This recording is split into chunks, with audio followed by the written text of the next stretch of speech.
Da, festival je definitivno postao brend. To je, ajmo reći, jedno prvo događanje nakon nove godine, nakon pauze u prvom mjesecu, ono lagane depresije.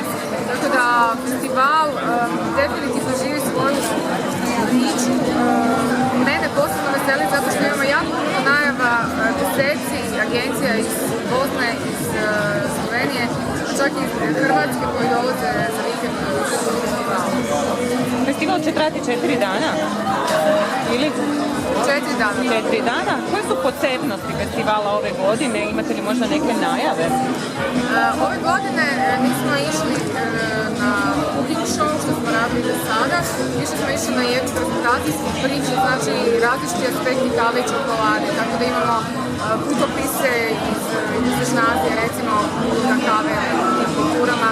Zatim imamo jednu prezentaciju psihološke efekte kave i čokolade na ljudski organizam. Umjetnički dio, znači imamo koncert večeras u 19 sati, nastavno Danijela Večerinović. U subotu cijeli dan imamo art program, znači naša poznata slastičarka Dragica Lutin koja je do sad kuhala. U subotu će raditi cijeli dan skulpture od čokolade, tako da će se moći uživo pratiti taj koncert. Izrade čokolade, dobro. I još sam vas nešto htjela pitati, koliko ste zadovoljni odazivom, festival je tek počeo, a vidimo već gužvu.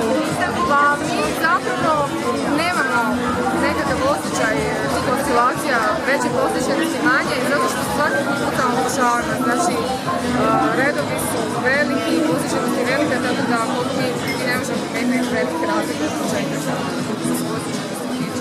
A kakvi jesu Hrvati istinski ljubitelji čokolade i kave, više vole čokoladu ili kave?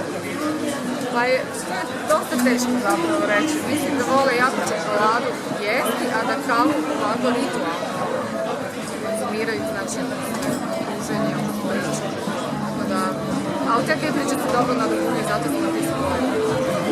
Možete se vratiti malo na početak i kako je zapravo i zašto je došlo do ove priče kave i čokolade? Moram ići van, a? A morate